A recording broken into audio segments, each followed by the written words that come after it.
Hello everyone, Assalamu alaikum. How are you all? I hope you are well. Welcome back to my channel in this new video.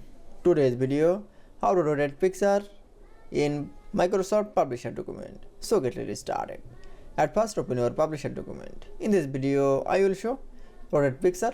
Now going to the insert menu option. Then click for a picture. Now select from a picture. Over click. Now click for insert option. That it's. Now resize your picture. Now going to the format menu option, then click for a rotate option.